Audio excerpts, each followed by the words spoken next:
I decided, and I decided this way back in December, that we would focus in the New Testament to start with the very first book that was written in the New Testament, which was the book of Galatians. We're doing this chronologically, so there Gary's already ready to go. He's got his notes, and by the way, I've got some study sheets there for you. If you want to, it's kind of like cheat sheets. You can write little notes and stuff like that if you want to. It's up to you. I think there's like 5 copies or something like that, so that's there.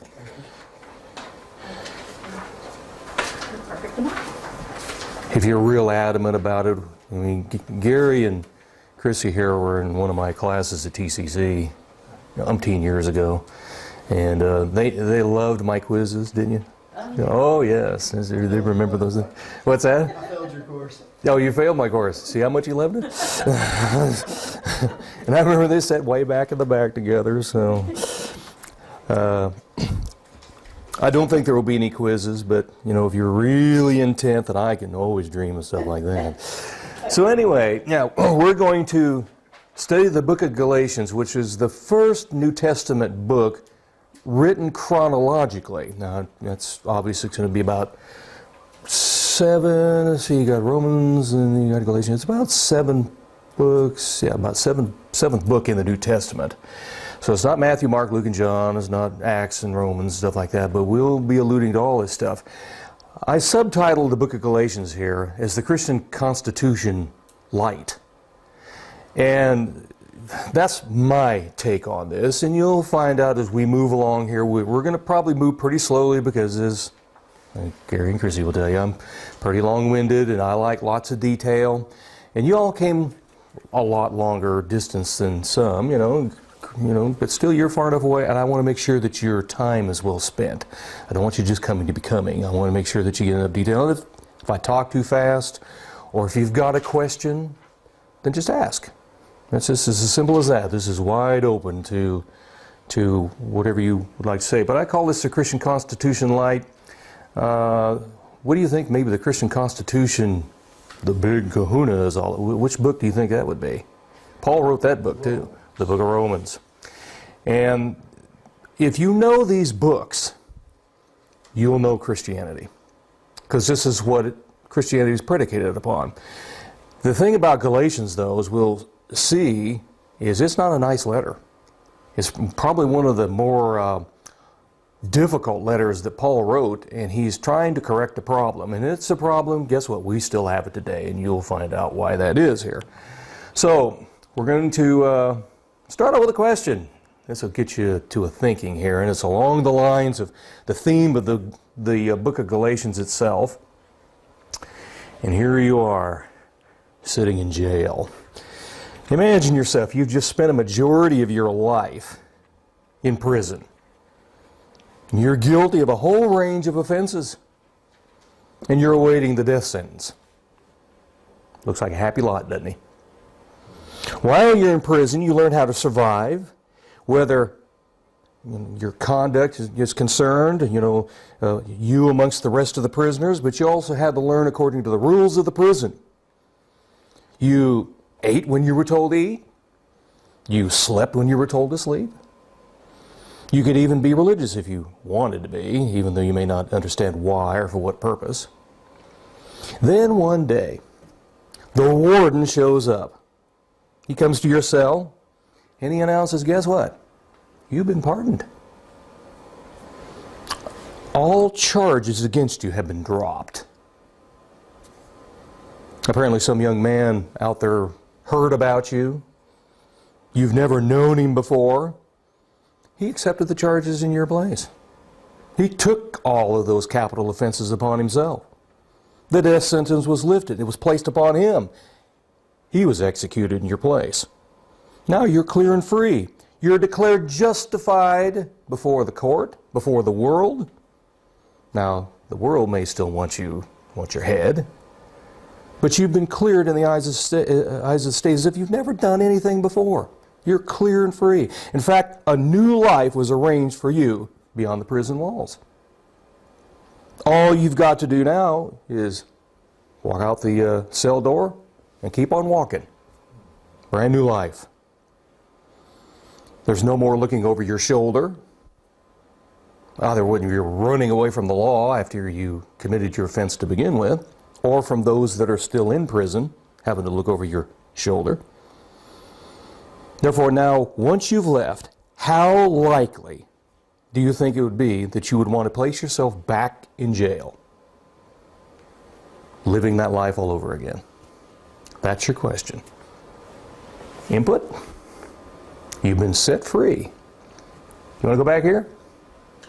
No. We got to know. Gotta know here. No here. Why not? Why not?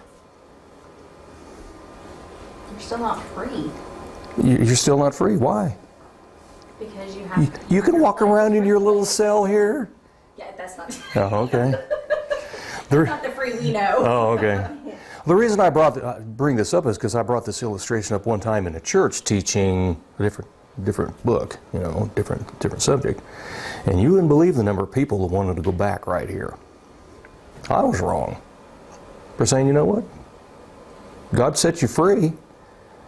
You're free indeed, and we're going to see that later on. Paul's going to drive this home in no uncertain terms.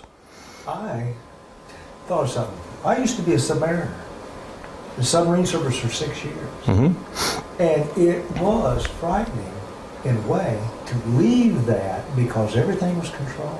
Mm-hmm. I was on sub. I had everything. I knew exactly what was expected of me. But once I left that submarine, I had no idea what was going to happen. Yep, and that terrifies people as well. You find that there are a lot of criminals that have been set free, exonerated or whatever. Either they have fulfilled their life term or whatever it is, whatever the sentence might be, or maybe they were unjustly accused and they've been set free. And they've been in there so long, they don't know any other way. And so a lot of them will commit another offense so they can go back, because that's all that they know. So it can be a scary thing to be really free. We kind of take it for granted that we're free now. But you know what? There's a lot of things that we do that put us in this. Put us right back here. And the Galatians, this is a church of Christians, put themselves back in a position where, well, they said they were free, but were they? They put themselves back in jail, and we'll see how they did it. Somebody came along and persuaded them, you know what? You're not really free by just being a quote-unquote Christian. You've got to do some things. And this is what binds a lot of Christians today. They walk around saying they're Christians, but then they got this load of legal debt on their back, and they're saying, I can't handle this. And this is what Paul is trying to liberate them from. So, let me get this going here. Some goals and objectives. There's always that in mind here. Learn. One of the things we want to try to learn from this whole study, and it'll take some time, is to learn from some of the mistakes of others. We see this in other books of the Bible where, it's written in a way of the Old Testament where these things were written for our advantage. And what is the expression? How does the expression go? If we don't learn from the past, we're Bound to repeat it. Yeah, we're destined to repeat them. So we want to learn from the mistakes of the Galatians here. It's not that they were bad people. It's that they set an example that was poorly acted out. And we can learn from this, and what they were doing. We want to understand a few things as well here. We want to understand, and these will all be key terms as well, we want to understand what grace is. We talk about it, but do we know what it is? It gets brought up in church, but once again, do we understand where it comes from, how it works in our lives? Do we understand what the purpose of the law is? Is the law a bad thing, or did it accomplish something? From a biblical point of view, we're not talking about, the umpteen thousand volumes. You can go down to Austin or University of Texas or wherever that teaches legalese and stuff. We're not talking about that. We're talking about from God's perspective. What was it for? It has a purpose, but what was it for? Was it to liberate us, or was it to do something else? We also want to know what gospel means. Anybody got any idea what the gospel is? If I had to ask you, give me a one-line definition of what the gospel is. We talk about that too. But do we know what it is? Do we know what it did?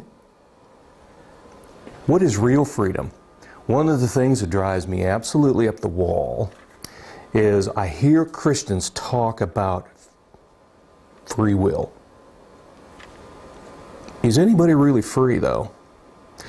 If they put themselves back under here, under the law, in spite of what this is, are they really free? Do they have a free will if they're living in some kind of sin? We're going to find out what Paul says about this, what Christ did to set us free. What does that imply? And what does it mean to walk in the Spirit versus the flesh? We hear about that one from time to time. Does that mean you're just going around in one respect, yeah, I'm living like a Christian, walking in the Spirit, versus I'm doing all kinds of immoral things? Is that what it's talking about? Or is there something else going on here that once again is connected to this? So these are some of the objections we want to try to clarify as we study our way through this. Ultimately, though, if we learn and we understand and so on and so forth, we don't want to keep it to ourselves. We want the ability to be able to share what we believe in our standing with God and do it confidently. There's so many times that I'll have Christians ask me, can I do this and that and so on and so forth? What can I know about Roman Catholicism and stuff like that so that I can witness to my friends? Well, you know what? If you understand the Christian Constitution light here, you won't have a problem. You'll know exactly where you stand with God and why, and you can share it with them without having to feel like there's this burden upon that you've got to do something. You've got to grab them by the arm and pull them out of the flames of hell. You don't have to do that. All you got to do is learn what God has to say about where you are in Christ, and then let Him do the work. That's all He has asked you to do. So those are some goals and objectives. So let's move on here. Introduction. Introductory material. The book of Galatians has been characterized in different ways. I said it was the Christian Constitution light. But others have coined it as the battle cry of the Reformation. Do you all remember what the Reformation was? You ever taken any church history courses and dealt with John Calvin and Martin Luther and Uri Zwingli and guys like that? Have you ever had any of those types of courses? Do you know what the Reformation is? Reformation is a point of time in history, probably about 400 years ago. You go, that's a long time ago. Those are very old men. Well, they are now, but back at that time, you had Roman Catholic persecution in the medieval ages and stuff like that, and people were not allowed to read the Bible, and Christians were being burned at the stake, and so on and so forth. Martin Luther was one of the, top dogs, if you will, that picked up the book of Galatians. You got the book of Galatians there? And read Galatians 3:11. What does that say? And this struck a chord with him to the degree where it's like, I don't need the Roman Catholic Church telling me what it is to be a Christian. I can be just before God, because what does it say in Galatians 3:11? Anybody? Now that no one is justified by the law before God is evident, for the righteous man shall live by faith. It's that last phrase. The righteous man shall live by faith. And so that's why you have this battle cry of the Reformation that came out of that. Because there was this split now. There was this reliance upon what God had to say from His Word, not what the Pope had to say, not what some other legalist might say, but what God said. He says, the just, that's the Christian, will live by faith. The ultimate dependence upon God, what He had to say, what Jesus did. Others have characterized it as the Christian Declaration of Independence. You all know what the Declaration of Independence is, I'm assuming. Chrissy, what's the Declaration of Independence? In a nutshell. Like just America being freed from Europe? Yeah, from English rule, the oppression of Charles I and the like. We're no longer going to be under that yoke. we are going to be a free people so that you can, I mean, it's been stretched in every which way but loose now, but you can say what you want to do, live the way you want to be, and so on and so forth. Ultimately, if you go back and take a look at history as far as like the biblical influence upon us, once again, there's this reliance upon what God has done to liberate the sinner. And so this has been turned into this neat little expression here. And finally, the others have called it the Magna Carta of spiritual liberty. The Magna Carta of spiritual liberty. The Magna Carta is an interesting piece of history as well. Originally, this was a battle in England between the barons and the kings in England. And the document is still around today. It ends up being a undergirding document to our Constitution. You know what our Constitution is, Gary? What does it have to say? It's I guess the laws that protect us from the government. Yeah. And stand for us. Yeah, it's what it was supposed to do. Right. And anymore, that's not necessarily the case, but, it seems like the government's on our case about everything. But yeah, it's supposed to be, once again, a liberating factor. Of course, this is applying to the book of Galatians. It is a book to set you free from the law, not to put you back underneath it. But once again, that doesn't mean that the law is a bad thing. It's how you use it that can turn it into a bad thing. And it ends up creating some very legalistic situations in churches that makes it oppressive for the people who go there. And they end up doing things for the wrong motives, the wrong reasons. Still introducing here. The author of the book of Galatians, obviously, is the Apostle Paul. He tells you that right up front, that he was the author. He is the author probably of 13 of the New Testament books, as well as maybe the book of Hebrews. I say it probably is. It's not as distinct there because there's no claim on the book of Hebrews. People just kind of let Paul be the author. But of all of the books that Paul did write, or all the letters he did write, this one here, there's very little doubt. There's some on the other ones, but when it comes to the book of Galatians, it's almost unanimous. He wrote the book. The date of the book is, like I said, it's his earliest. When did Jesus pass away, or when was he crucified? AD 33, roughly in that area somewhere. So you can see it was probably written about 14, 15 years later. The reason that there's a difference between these two dates here is because scholars can't quite figure out just where he wrote it from and what churches were in existence at the time. Most of the Galatian churches, as we'll see here in a second when I get my little visual up here, most of the Galatian churches were in the southern part of the continent at the time. There weren't any in the north. If there were churches in the northern part of Galatia, then it might have been the later date. But it's most likely it was 48 or 49 AD, which makes it the earliest New Testament book that was written. It's written to the churches of Galatia. It's plural, and we'll see which ones those are here shortly. And he tells you that in chapter 1, verse 2. This is always important. It's written to Christians. It's not written to anybody else. It's written to Christians, and they're having great difficulty. Most of these Christians were converts, probably were not